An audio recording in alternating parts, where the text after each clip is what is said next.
Well, Walter, we have begun, yes. You and I have been working on the International Commission on the History of Geographic Thought for a few years now. Yes. And on a few occasions we've had a debate about history and sources and documentation and so on.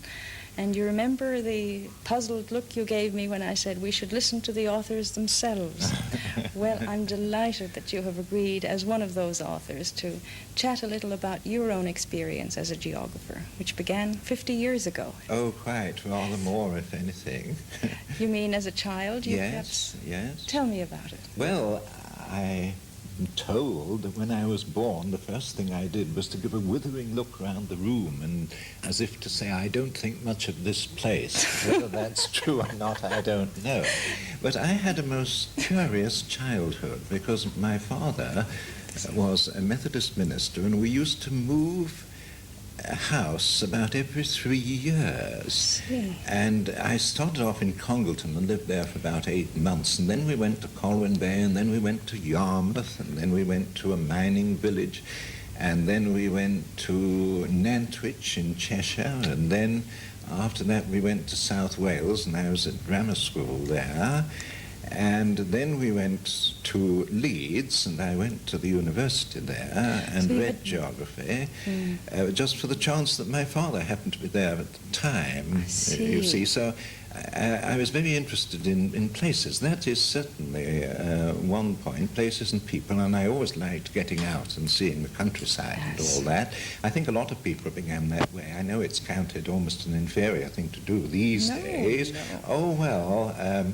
And also, I was quite determined that I was going to write. I always had a passion for writing. I see. So that was how I just happened to become a geographer. And I went to the university in 1927, over 50 years ago, and took my degree 3 years later, and went on and did an MA, and there I was. Now, those courses you took in geography in the 20s, could you characterize them? Were they specialized, general, regional? What kind of geography was that? Well, it did include some regional geography, and of course we learnt a good deal of physical geography. In fact, I didn't know what geomorphology was till I went to the university. I'd never heard of it. But we particularly went in for very broad courses. We did a human course that was more or less the whole history of civilization, Paleolithic to modern problems. And the aim, as far as I could see in those days, was very largely to give people a tremendous world consciousness, or a view of the whole world. And I know it seems very old-fashioned, but I can't help thinking that it had considerable educational value. Of course, we were interested in all sorts of things like the League of Nations and the possibility of international peace. Remember, this was between the two world wars, and it was a very difficult time when I was a student. Yes, we also, it was usual in geography courses in those days to study race. This was done in most places, and certainly in the north of England, with Roxby was very interested at Liverpool, and Fleur, who was at Manchester, and various other people were. But that rather tended to be dropped later because, of course, it was made such a political point by the Nazis. One book that everybody was very keen on was We Europeans, one of the Huxley books. We all read that, and which was a... Darwinistic. Well, yes, but it gave a sort of sensible view, and did a great deal of good in those days, you see. To the whole idea of race relations. Of course, I did also go as a student to a School of International Studies at Geneva for 2 months, run by Sir Alfred Zimmern, and met a great many people. This was 1932, when I was a young graduate by this time, and discussed all sorts of international problems, and one was, I think, very interested in the idea of world politics, peace, and all that, however hopeless it might seem. And the geographers at that time had that mentality also? A great many. Of course, some went cynical, Yes. and then some hid themselves conveniently in their specialisms. Yes. But students, particularly, a great many of them were concerned with world issues, and not only in Britain, but of course all over the world. I see. That time they were very conscious of the international scene. Even though you told me one time that most of the geographers at that time were physical geographers, or they had come into the field from other disciplines. Oh How yes, come quite this- a number, but not all. I mean, there were people in geography who had been taking their degrees in geology, like, for instance, Wooldridge, and was a physical geographer, but of course a good geographer and very keen on the development of regional geography.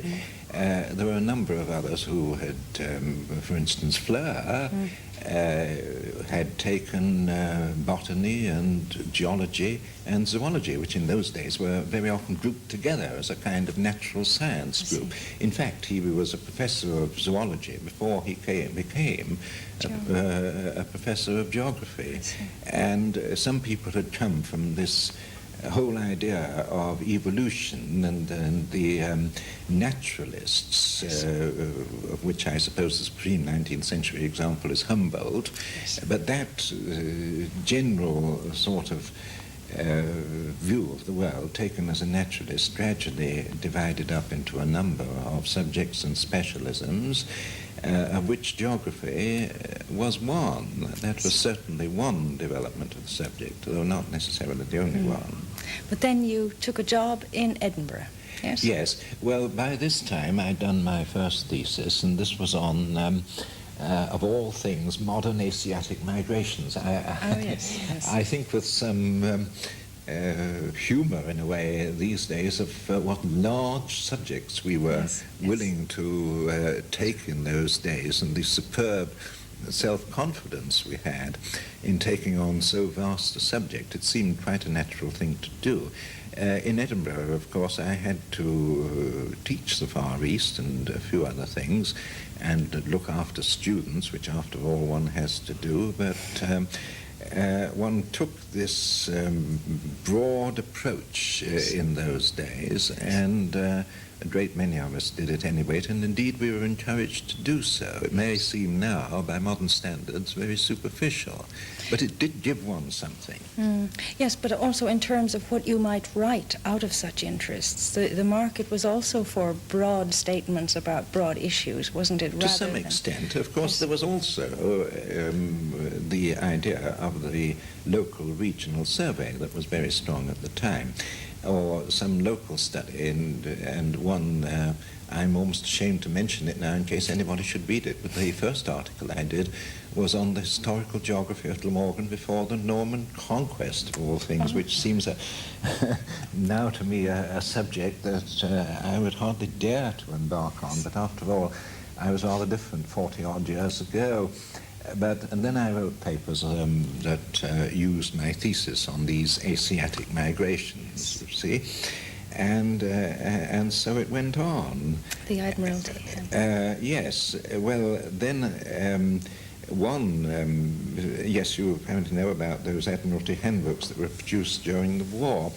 Well, when the war came, one thing I was able to do was to help Professor Roxby of Liverpool, who was a very remarkable man with a great knowledge of China, in producing these Admiralty handbooks. And along with a lot of other people, I worked part of the year at Cambridge, and we gradually collected together material and produced this handbook, which ultimately came out in 3 volumes. It was in fact the work of 15 authors, but Professor Roxby, who was a dear friend, was the editor, and I did various parts, and others did, and it was all welded into one whole, along with a great many other volumes, and it was extremely interesting. And you would say that in all of those reports, what held them together in a way was the world view or the whole picture training that you all had. Well, one of those if we did that today, I think we would have maybe 10 or 12 experts, and there wouldn't be a cohesion to the whole report. yes, You know what I mean? the idea of cohesion was certainly there, and the idea of cohesion partly rested on the regional approach. Yes. There was the idea that everything must be regional, but if you look at some of the textbooks, you will find that although it is largely regional, it also has systematic chapters. Yes. I mean, this division between systematic and regional has always seemed to me slightly ridiculous. Yes, a Hetnerian trip. Well, yes. Yes. But then you went to Ireland. Oh, yes. I'm very interested in that, you see, because by right I should attack you about your imperialistic views and my poor country. Yes. But I think that might have been altogether different from what your perception was when you came. Well, I was never much of an imperialist, really, you know. And I went to Ireland at the beginning of 1936. In those days, when you were an assistant lecturer, you were expected to find a job in another university before you had completed 3 years. Well, I just about managed this because I was 2 years and a term in Edinburgh. And I was rather wondering what the future had in store, you see. However, there was this post advertised in Dublin, and I had never seen Ireland or set foot on it or anything like that. And at the last moment, I decided to apply for it. And then within a fortnight, I was appointed, and I was absolutely astonished to find myself there. Of course, that was before I was married, and I just went. And I stayed there from the beginning of 1936 to the end of 1949 in Trinity College, Dublin. And married an Irish lady. Ah, well, that is true, yes. Yes. But geography in Ireland, you felt you had some contribution to make there, yes? Oh, yes. And you set to. Well, when I got to Dublin, you see, I was still very interested in all this work about the Far East, and I'd been teaching this in Edinburgh, and I went on teaching it in Dublin, and of course you do learn a lot from teaching. Oh, yes. I've come across many cases of people who've been perhaps told they must take some course even against their will, and after a while they get interested and they do some research on it, and this Ireland anyway seemed like that. I mean, I had to learn about it. There wasn't very much written about it. I read anything there was, but it seemed the obvious thing to do to turn one's research attention to Ireland, and in time, when I had some research students, to encourage them to do so, Yes, which yes. indeed many of them I'm very Yes. glad to say have done with Yes. very good effect. Then there was also the encouragement of the Geographical Society of Ireland. Which you more or less founded. No, did you? it was founded before I was there. It was founded in 1934, before I arrived. But I got the warmest possible welcome from the people who were there, Yes. like Dr. Lloyd Prager, who wrote The Botanist in Ireland, and Dr. Farrington, the glaciologist, who was secretary to the Royal Irish Academy, and a great many others. And we had very happy times. In time we produced a journal, of course, which Yes. still exists, in Irish Geography, which I had the privilege of editing for a few years in its early days. But there was all this, you see, and I gradually, and I found some remarkable material on Ireland. One of the first things I studied was the reports of the Congested Districts Board, the baseline reports they were called, and this was Ireland, the poorest part of Ireland as it was at the end of the 19th century, because they founded the board in 1891. And it was one thing we wicked imperialists did, you know. Yes. We passed some very advanced legislation Oh, yeah? in Ireland dealing example? with labour problems and poverty. And, oh yes, we did. It's very often forgotten, but it's perfectly true. And all sorts of things were done for Ireland that were beyond things that were done in England. But we can argue about that when we get home. Yes, yes. Yes. All right. Now then. So you were in Ireland during the war, yes? Yes. And that, in a way, closed off the communication with other traditions at the time. After the war, it did. Yes. Yes. By the time, well, was there any contact with other schools of thought before you went to Ireland? One met people, and of course there was quite a division between geographers in different parts of the country. Yes. I mean, here, this is being recorded in the north of England, but Yes. here in the north, the two what you might call people with charisma were undoubtedly Roxby in Liverpool and Fleur here in Manchester. And then in London, of course, there were a number of excellent geographers. There was Wooldridge and various others on the physical side, and then there was Dudley Stamp, who was beginning the Land Use Survey, which is one of the triumphs of British geography. Yes. That began effectively about 1930. In fact, I well remember taking a sheet out and doing one of the original sheets. But those are historical relics now. That proved extremely important in the fullness of time. Yes. And then there were economic geographers and others, regional geographers in London. And then, of course, there was Oxford and Cambridge, which again were rather different one from another. And No, I'm just questioning the International Geographical Union. Yes. When did that begin? Your interest? In my life, yes. In 1938, I went to the Congress at Amsterdam, and it was possible for a young man in those days to go to the continent and live just as cheaply as he could live at home. And a lot of young graduates and young lecturers and so on used to go to the continent for perhaps 8 weeks or more and just, go around Europe. Well, anyway, as part of, I think it was about 8 weeks that year, I went to Amsterdam to this Congress and to an excursion afterwards. Those were always very valuable. And it was a wonderful experience for me, because I was rather by myself in Dublin, you see.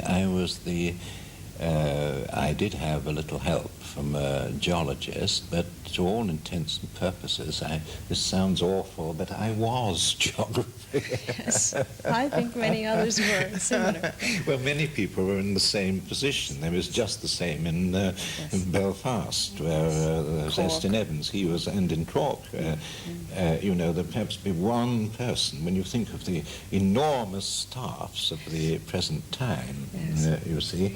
But, and one did feel a little bit isolated at times, and tried to take every opportunity of coming to meetings in England. But this, of course, was something greater, because I met people from all over the world, some I'd heard of and some I hadn't, and and there were endless, the Dutch being as they are, there were endless delightful social occasions when we met a great many people. There were excursions, and one got to know a great many people on the international field. But of course the great shadow hanging over that Congress was the shadow of war. People were aware of it. Oh, very much so. Yes. Very much so. In fact, it almost came in 1938. I can remember getting a very urgent letter from my parents asking me to get out of Germany as quickly as possible, because they were afraid that I might spend several years there. And oh yes, everybody was very much aware of the dangers. The German geographers were at that Congress. Oh yes, they were, but they were a picked band. Yes. They were not fully representative of German geography, which was very unfortunate. Oh, I've heard about Kristall's story on that. Well, yes, there were sad things there for some geographers. Yes, but in that international interest picked up much later again, because during the war it wasn't possible. But by the time you became secretary of the International Commission, that was a revival of that old interest in a way. Yes. Well, what happened there, you see, was really this, that I didn't go to another congress until after I came to Manchester. It was in the end of 1949 I came to Manchester. And the first one I went to was in Stockholm, which was excellent. And by this time I was also going to international gatherings of a society called the Rural Sociology, European Society for Rural Sociology. Mm-hmm. Now, this had international gatherings. How I got in on that was really through the Irish work I'd done, you see, on rural Ireland and its problems, and I became very interested in this. It was partly geographers and partly sociologists. Professor Hagerstrand? Oh, yes, he was there. Yes, Hagerstrand from Lund was there. Yes. In fact, that was where I first met him, sitting on a terrace night after night drinking coffee. Yes, just coffee. Just coffee, yeah. Yes. Sometimes beer. Yes. In Louvain. That must have been about 1958, yes. And discussing all these rural problems and problems of rural migration, which of course were very important in relation to Ireland and partly fitted in with previous work I'd done about migrants, of which I've always thought French geographers are much more aware of migration than British geographers. I was quite astonished, I remember, at Amsterdam by the reception I got from some French geographers of the work I'd done on the Asiatic migrations. That, of course, is extremely encouraging when you're a young man. Of course, we were taught in those days not to think too much of ourselves too soon, you know. We were quite different from the modern generation. Oh, quite different. Yes, that was an aspect of humility or something. I don't know. I'm not quite sure. Maybe I'm pulling your leg just a little bit. Yes. Anyway, but then I went to London. That was 1964. But by this time, I got interested in the work of the Applied Commission, Applied Geography Commission, and I went to various meetings. They had one in the States, they had another one in Prague, they had another one in France, and various others, and one met geographers. The great thrill of that to me was to meet a good number of geographers from the other side of the Iron Curtain. I mean, to meet Poles and Russians and Romanians and Bulgarians and various others, Yugoslavs, and to meet all these people. And really, when it came to a lot of the problems of applied geography, like land use and the environment and housing and industrial development and these sort of problems that we were concerned with, the planning of the future, although they started off from a different angle, the problems were similar. I mean, there was something. We found that, great sympathy with all these people, you see, and when you got to know them, of course, they could sometimes, in conversation, be perhaps rather more free than might have been entirely diplomatic at home. Is it your impression that this kind of international communication, scholar to scholar about real issues, is freer now, more possible, or is it just as constrained as it was earlier? Do you think that the quantitative increase in contacts has really improved communication? Oh, I do. You do? And I think it's extremely important to for people to take every possible opportunity of meeting people in other countries and talking to them with tact, of course, to reasonably frankly, and seeing their problems and seeing what they are trying to do in their universities. I've sometimes thought that geographers, I know it's difficult very often because they may not have the money to do this, and it's not always possible, but for people to go, the only thing is I would say this, that I do think that if people go from any particular university, they should make some contribution to what is going on, I mean, mere going, I think, is nothing. It's Yes. just the use that you make of your opportunities when you're there. And you see, for instance, if you go from, say, Manchester University, where we now are, you may be the only person from Manchester University that they will ever meet. Well, I don't know what they'll think afterwards, but one, In a way, one has to remember that. Yes. And that for people to go and, you know, and have some part in it. Well, that was the Applied Geography Commission, which really, I think, over 10 years and more, did a very good job. Yes. Maybe by now its work is done. I mean, that some Or of it these... has become specialized. Yes, perhaps, it has yes. become specialized. That these commissions, I think, are valuable because big meetings are really rather overwhelming and don't Yes. get people very far. And with these big organizations, same with Institute of British Geographers, that the work is really done in the different sections, Yes. you see. Well, then, the other thing that happened to me was 1968. I went to the Congress in India, in New Delhi, and of course that was fascinating, but when I got back home, sometime afterwards, I discovered I'd been put on the Commission on the History of Geographical Thought, and that was the first I'd heard of it.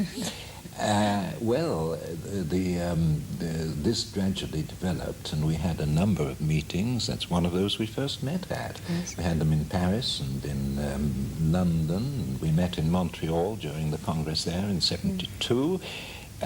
We met in Warsaw one time, and various other places.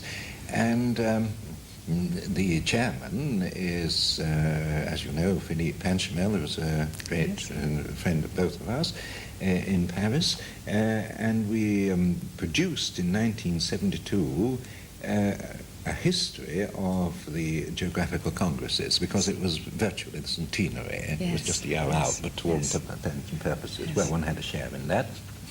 And then we now embarked on a new publication, which is partly bibliographical,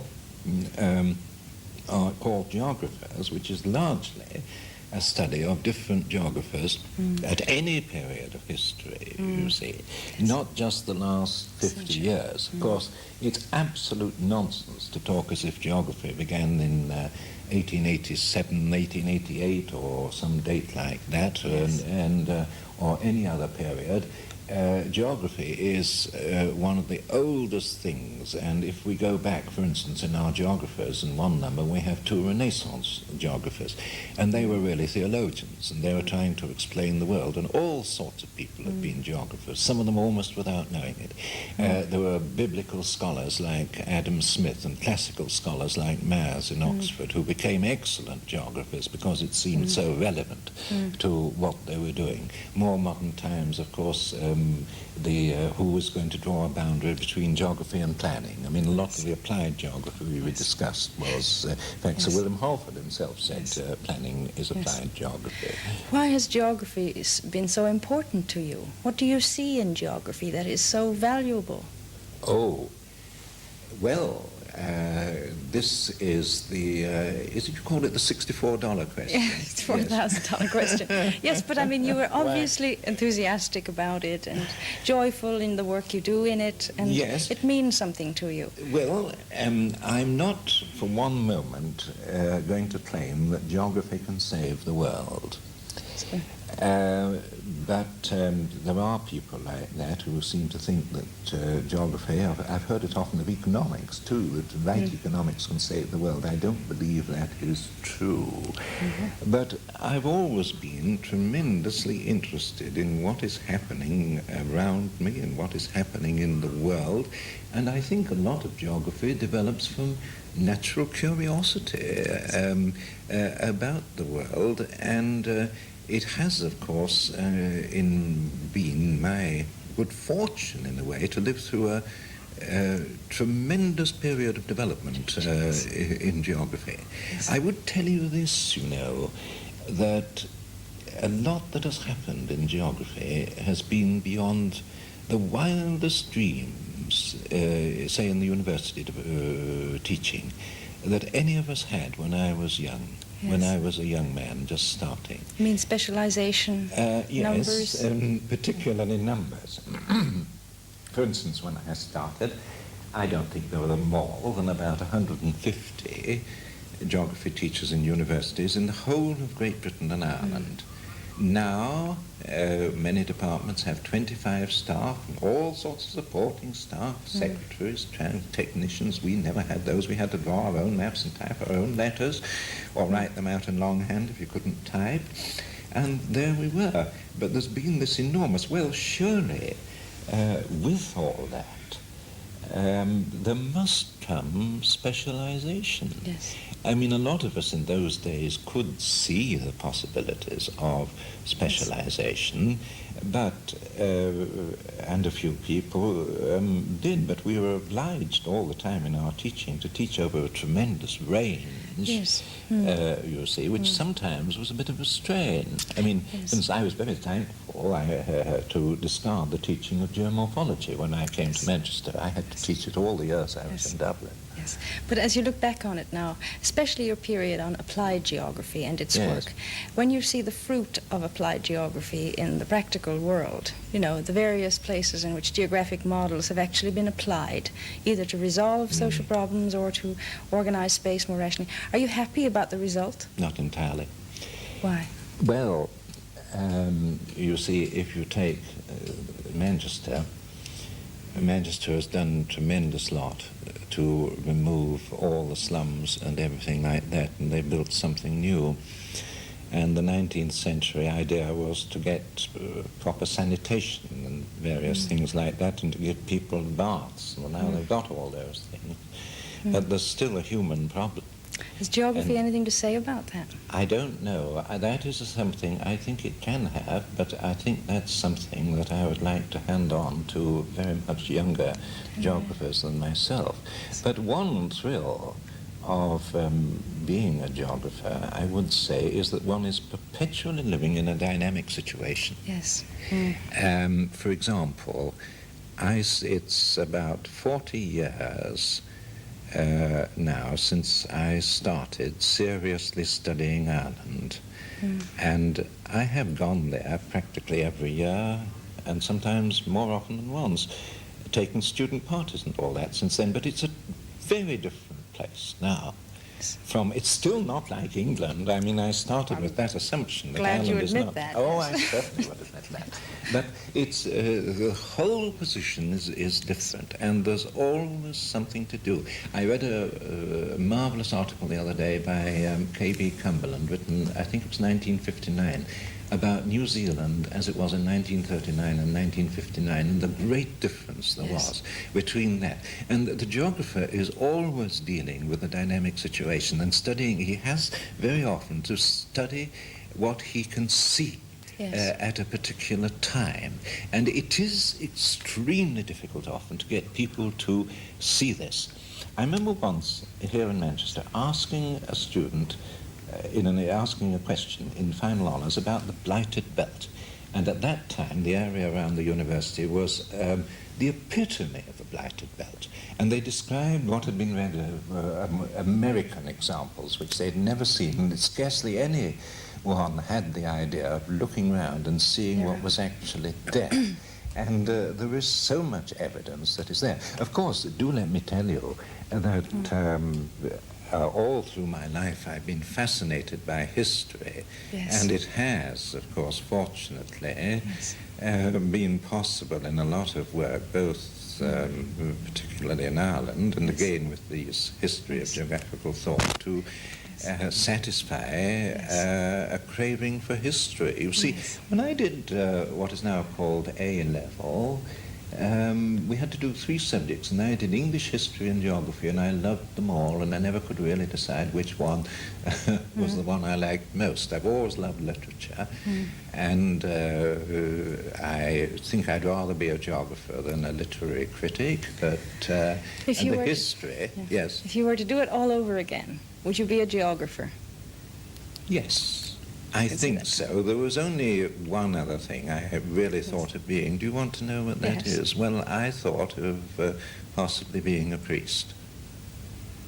But I don't know how that would have worked. Anyway, it's too late now, isn't it? Well, you have expressed something of the pastoral vocation within geography. and Well, still I think doing that it. matters. I think Yes. in dealing with students and various things. And of course, it has been a very great joy to have research students. And there again, I think that everybody is an individual, and I'm not in favor of any sort of directive from above or forming schools or something. I can see great dangers there, because I do think in the end, I think in Britain we haven't had a national I school. was to ask you that. No, I don't think so. Why?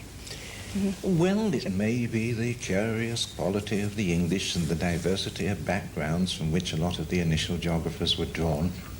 But all the people I knew or knew in many cases when I was a young geographer, they were all such individualists. And it was impossible to conceive that they would ever really be willing to be incorporated in some kind of a national school. I mean, they all wanted to follow their own bent and everything like that, to follow their own star. Yes. And they did. Yes.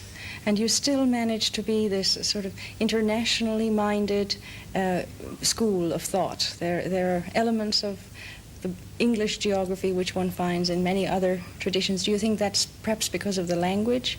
Or? Yes, I think so. I think we're in a very fortunate position Yes. in England. We may have lost an empire, but as far as our language is concerned, it's probably understood by a greater proportion of the world's population now than ever before.